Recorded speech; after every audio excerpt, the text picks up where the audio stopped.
Non, ce qui m'a beaucoup frappé, pour les gens qui ne sont pas familiers de la philosophie, c'est qu'il y a toutes sortes de registres.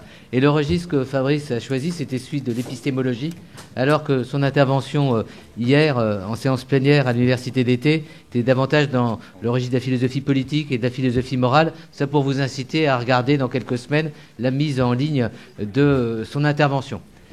Qui est-ce qui intervient le premier? Je vous en prie. Voilà. Donc, je vais revenir sur la problématique qu'on retrouve, nous, au domicile. Et très souvent, donc, on rencontre les familles et elles expriment leur inquiétude quant au retour à la maison. Et très souvent, elles se sentent isolées. Malgré tout, on sait qu'il existe des aides. Tout à l'heure, on a fait mention de l'APA. Si mes chiffres sont pas trop mauvais, je crois que l'APA, sur le GIR 1, c'est-à-dire la personne la plus dépendante, on est sur 1 300 € par mois. Donc si on prend le taux horaire d'une auxiliaire de vie à la maison qui est de, on va dire, 20 € de l'heure en moyenne, encore ça dépend des régions, on arrive sur à peu près 2 heures d'auxiliaire de vie par jour pendant 30 jours. Donc ça c'est le premier point. Donc souvent ces familles se trouvent un petit peu isolées, toutes seules, quand il y a de la famille. Alors très souvent il y a aussi la famille qui est encore en âge de garder une activité professionnelle. Donc ils sont obligés de mettre ces aides en place et ils se sentent un petit peu perdus. Les soignants, eux aussi, ils se trouvent un petit peu isolés dans beaucoup de prises en charge, notamment par rapport à l'implication du médecin traitant. Je sais qu'on en a parlé sur les 2 jours très souvent, et la nécessité de mettre en place ce lien, cette coordination avec le médecin traitant. Et il s'avère que par manque de temps ou par manque ou ce sentiment de ne pas se sentir justement impliqué dans les prises en charge par rapport aux médecins hospitaliers, on a beaucoup de mal à les solliciter et à les faire intervenir au domicile pour assurer la continuité de ces prises en charge. Donc ma question, elle va être simple, c'est-à-dire qu'est-ce qu'on peut espérer d'optimiste dans les années à venir concernant les prises en charge à la maison. Donc c'est aussi pour les patients Alzheimer, mais aussi dans le cadre des soins palliatifs, dans le cadre des patients qui sont dépendants.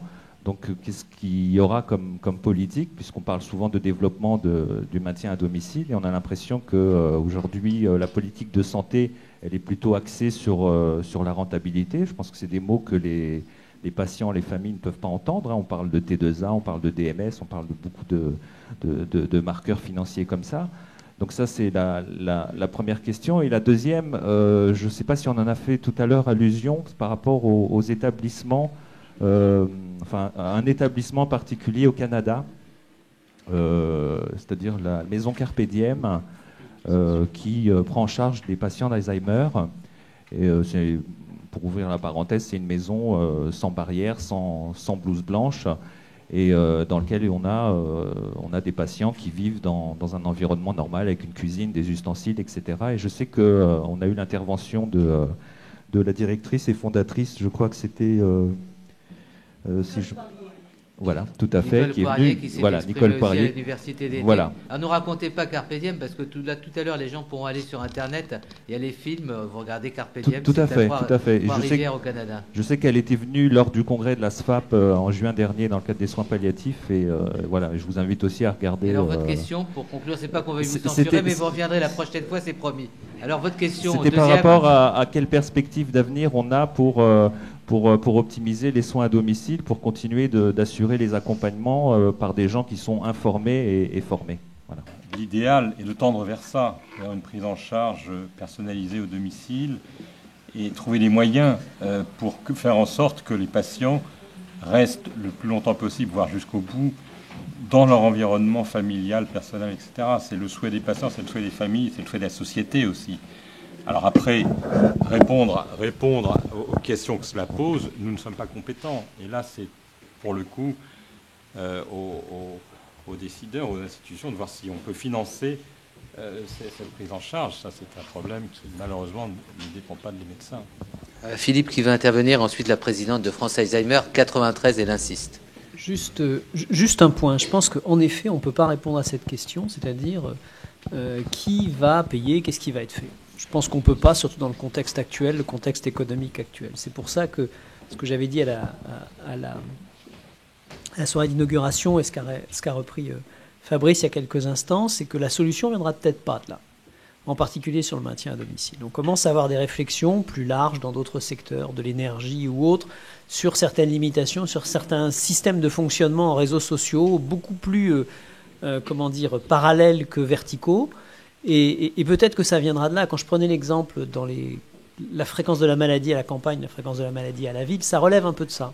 C'est-à-dire que la perception qu'on a de la maladie n'est pas la même suivant la façon dont on s'en occupe et dont on l'accepte. Et ça viendra probablement pas d'une nouvelle prise en charge, d'un nouveau système qui sera automatiquement financé. Ça viendra, et c'est en ça que c'est une maladie sociale, c'est-à-dire que ce ne sera pas uniquement par le système biomédical probablement qu'on y arrive. Alors, je sais que je ne vous aide pas en disant ça, ça ne vous donne pas une réponse pour dans quelques temps, mais il y a fort à penser que l'avenir va être un peu sombre du côté de ces aides, de cette organisation, et il va falloir quand même trouver des ressources, parce que ces chiffres, quels qu'ils soient, montrent quand même une progression qui fait que l'intégration ne pourra se faire que dans un système social, et ça c'est un vrai choix citoyen, un vrai débat de prendre ça en charge, en particulier pour ce qui concerne l'hébergement à domicile, que vous évoquiez précédemment. Catherine Olivet. On est dans le champ du sanitaire, on n'est pas dans le champ médico-social. Et il y a quand même des perspectives qui sont éthiquement défendables, dans la mesure où ça donnerait accès à des malades à domicile, à la qualité des soins et à l'ensemble des droits au diagnostic, et pas que au diagnostic Alzheimer. Je veux dire par là qu'il y a quand même tout un programme financé actuellement par les ARS pour le développement de la télémédecine, qui pourra permettre d'apporter à domicile des spécialistes qui peuvent être un cardiologue, qui peuvent être un dermatologue, parce que les personnes âgées ont beaucoup de problèmes de peau, qui peuvent être un certain nombre de spécialités comme ça, qui viennent au domicile de la personne, parce qu'on sait qu'on ne pourra pas la déplacer pour faire 3 heures d'attente dans une salle d'attente, et permet d'apporter aux infirmiers la compétence de spécialistes médicaux, tant il est vrai qu'il n'y a aucune raison qu'un malade d'Alzheimer ne bénéficie pas aussi de consultations de spécialistes et d'autres spécialités. Et quand on parlait de la dimension vasculaire, nos malades, ils peuvent avoir besoin d'un cardiologue, ils peuvent avoir besoin d'un certain nombre de choses comme ça. Voilà, donc il y a quand même une perspective du droit d'accès à des personnes malades, désorientées, en situation de vulnérabilité, et de leur défendre malgré tout le droit à l'accès aux spécialistes. Non, 2 petites mises au point qui sont importantes, parce que je me rends compte que ce que j'ai dit pouvait éventuellement être mal interprété sur les erreurs de diagnostic. Là, on faisait référence à des études qui ont été faites par un laboratoire selon des critères qui nous étaient imposés par le laboratoire. Je tenais à vous dire que dans notre pratique médicale en France, notamment parce qu'il y a une école, parce que nous savons ce que c'est que cette maladie, parce que nous avons des tests de mémoire qui sont performants, nous avons des taux de diagnostic qui sont bien meilleurs et qui sont confortés par des confrontations avec les examens neuropathologiques. Et je sais que, par exemple, l'école de Lille travaille là-dessus. Nous-mêmes, à Paris, à Marseille aussi, vous avez ça. Et on a des taux de diagnostic qui approchent, on peut le dire. Enfin, nous, on est autour. Enfin, on vient de faire une étude, on est aux alentours de 95%. Vous êtes à peu près dans ces eaux-là. Donc, si vous voulez, je voulais apporter ce rectificatif qui aurait pu, sinon, vous donner l'impression qu'on était très mauvais. La première chose. La deuxième chose, j'ai oublié de dire une chose importante. Quand j'ai parlé d'une étude qui avait lieu en France, c'est important de le mentionner. Cette étude est une étude qui est inscrite et qui s'appuie sur une cohorte qui s'appelle la cohorte Memento et qui est soutenue par le plan Alzheimer. Donc c'est pour montrer, si vous voulez, que ces efforts qui ont été faits au cours du plan présidentiel, au cours du plan dont on a parlé avant, permettent, vous voyez, d'apporter peut-être des éléments de réponse sur des sujets qui sont très actuels concernant justement les étapes qui anticipent la survenue de la maladie d'Alzheimer. Voilà, je voulais apporter ces précisions-là. Merci Emmanuel de m'avoir permis de le faire. Merci de la faire, ça nous rassurera. Thomas Rapp, on se donne encore une dizaine de minutes. Alors s'il y a une ou deux questions, ne tardez pas, sinon il y aura beaucoup de remords et on n'a pas de psychologue à la sortie je voulais juste la situation de crise. Je voulais juste réagir sur l'APA. Vous avez raison de dire que l'APA n'est pas assez généreuse pour aider les patients qui sont à leur domicile. Il y a peut-être un message d'espoir qu'on peut apporter. Il y a un comité scientifique qui est dirigé par le professeur Novella, dont l'un des objectifs est justement de revoir la grille Agir, sur laquelle on se base pour donner l'APA. Donc est-ce qu'il ne faut pas créer une nouvelle unité dans cette grille Agir? C'est une des questions. Et puis concernant la télémédecine, c'est une voie qui est très intéressante, mais quand on fait une revue de la littérature sur tous les dispositifs de télémédecine, il est très rare de trouver que ces dispositifs sont rentables d'un point de vue économique. C'est-à-dire que c'est très rare de trouver que les dispositifs de télémédecine, toutes pathologies et toutes spécialités confondues, ont un rapport coût-efficacité qui est favorable. Et ça, c'est un frein au développement de la télémédecine.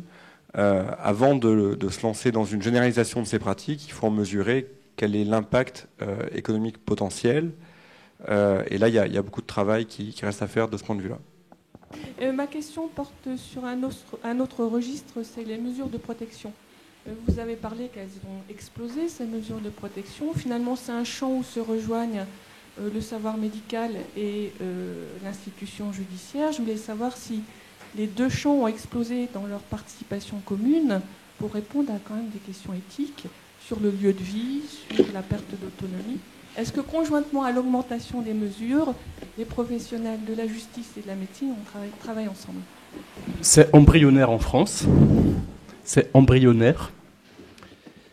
Dans le monde anglo-saxon, il y a une réflexion beaucoup plus ancienne sur qu'est-ce que ça signifie, ce qu'ils appellent la mental capacity, qui cherche à donner un contenu sur retenir des informations, calculer, traiter l'information, disons, tout un certain nombre de critères qui permettent de dire dans quelle mesure notre capacité est altérée, pour quel type d'acte.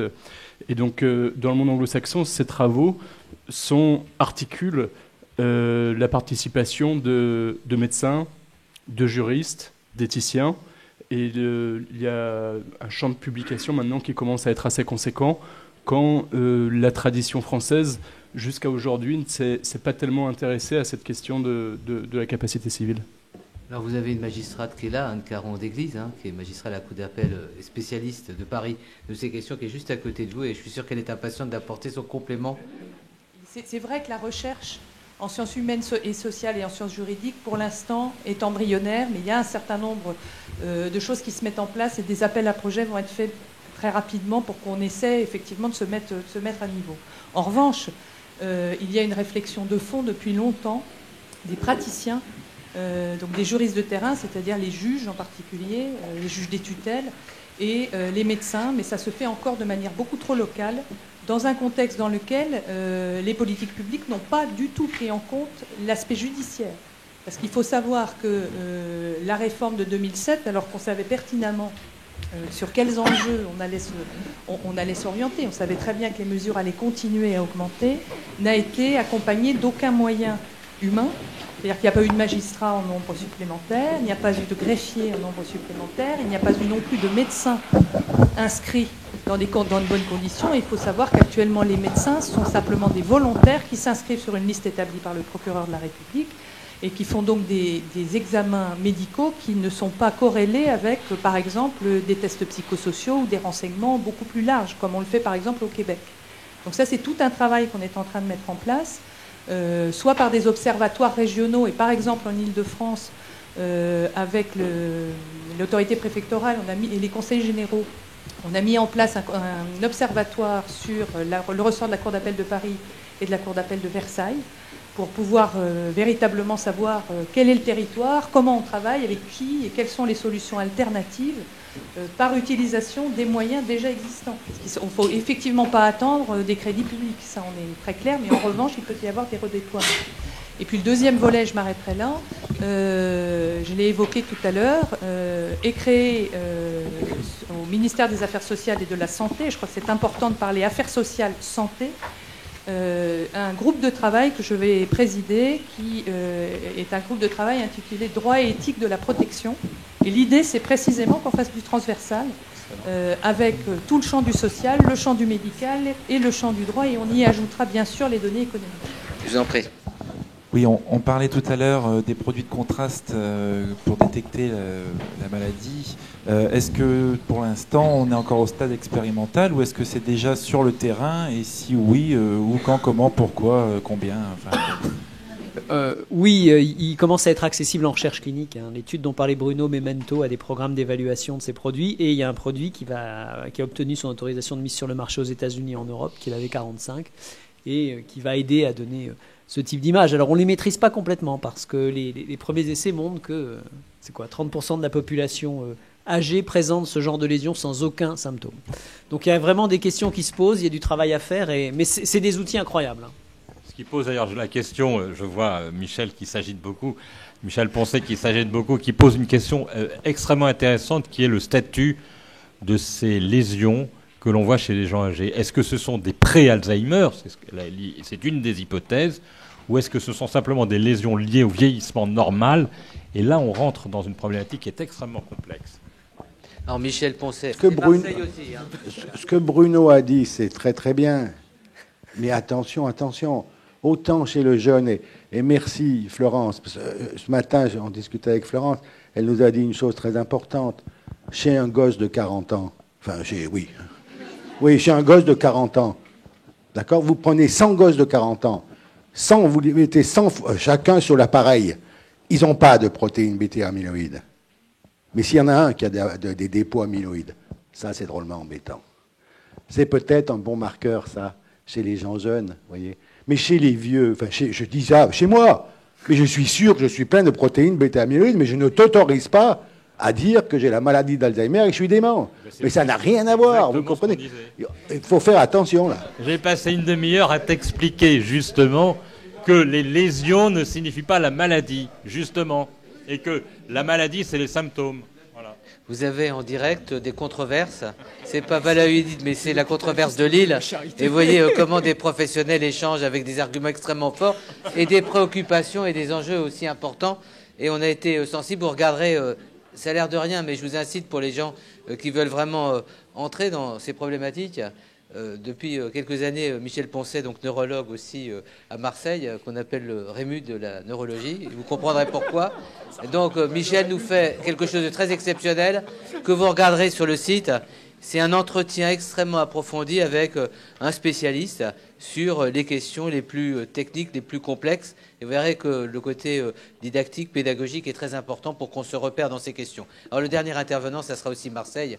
Alors je sais que j'aurais pu donner la parole à Lille, mais il y a Mathieu Secaldi, qui est aussi neurologue. Non, c'est juste un petit commentaire, une petite réaction par rapport.